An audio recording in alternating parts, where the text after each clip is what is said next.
Hello and welcome inside the ACU TV or studio for this week's Optimist Newscast. My name is Macy Weathers and Kaylee Kahn will have sports in just a second. Our top stories this week include recent car thefts, BSU and SGA's silent disco, and a sports recap. This is the Optimist Newscast.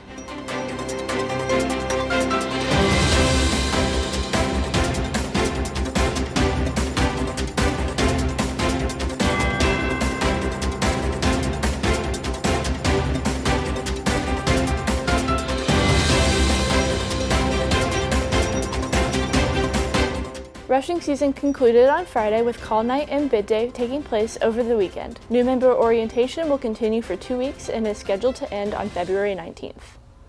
Up next, the Optimist Elena Wilman has more on this year's NMO process. This Saturday was a big day for many ACU students as it was bid day. Bid day is the kickoff to new member orientation. Chanting and cheering could be heard all across campus as rushies participated in different tasks and activities with each club. Bid day is when the participating students will find out which social club has accepted their membership bid, as well as a time to celebrate the connections and friends made during recruitment time. I spoke with several rushies about how they've liked rushing so far. I think my favorite thing so far is learning all of the songs that we do. It's really fun to learn. I feel like the first part when you go to accept your bid, because you just see who's there, it's a lot of fun. It's been really busy. We actually have a rush tonight, so I'm really excited. Joining social clubs has looked very different for ACU students this year, as most activities due to COVID were restricted last year. Even more so, the new implication of the new software, Campus Direct, that matches rushies to clubs that fit them, has further contributed to the changes with joining clubs.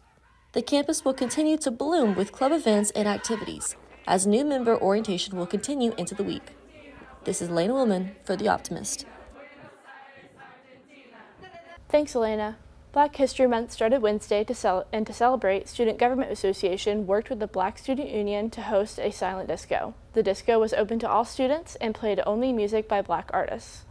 The disco was the first event being put on for the student body celebrating Black History Month. Some other events coming later in the month include Welcome to the Table by the Office of Multicultural Affairs, the Replug Black Business Fair, and the BSU AFRAM Festival. Up next, here's Kaylee Kahn with an update on Wildcat Athletics. Kaylee? Thanks, Macy. Throwers and multis finished strong in the Washburn Open in Kansas this weekend. Tyler Richardson posted a top 10 distance school record in the shot put with 48 feet and 4 inches and also won the event. Jessica Campbell finished 7th in the pentathlon with 3,158 points. In Friday's action, Ethan Hulskamp placed 2nd in the weight throw of 60 feet and 7.75 inches, which put his name 7th on the top 10 ACU list. The team's next event is the Jarvis Scott Open in Lubbock Friday and Saturday, hosted by Texas Tech. Men's tennis was supposed to travel to Lafayette, Louisiana Friday and Saturday. However, both days were canceled due to road conditions from a weather front. They are expected to play Trinity University at home on Friday. Meanwhile, women's tennis continued their travels and went up against Wichita State on Friday and Oral Roberts on Saturday. Wichita would prove to be a tough opponent, taking a victory against the Wildcats 1-6. Traveling from Kansas to Oklahoma overnight, ACU took a large victory against Oral Roberts on Saturday with a final score of 6-1.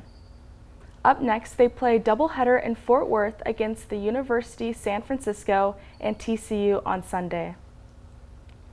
Women's basketball went head-to-head against SFA on Saturday and after a hard-fought game, ended up falling 66-53 as the final score.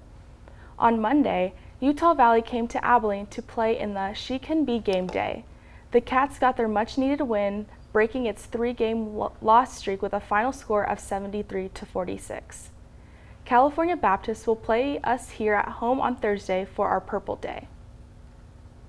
Men's basketball played at Seattle U on Wednesday and California Baptist on Saturday. Seattle U proved to not be an issue as the Wildcats took the win 83-68.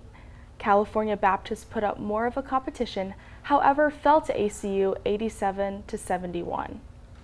Regarding the team's recent performance, Coach Tanner said that he was not happy on Wednesday at Seattle at halftime.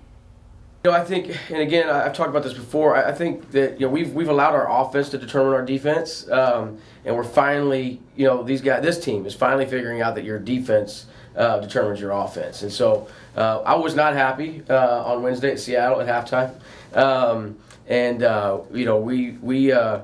we talked in depth about the importance of defense, and that we needed to stop relying on our offense so much.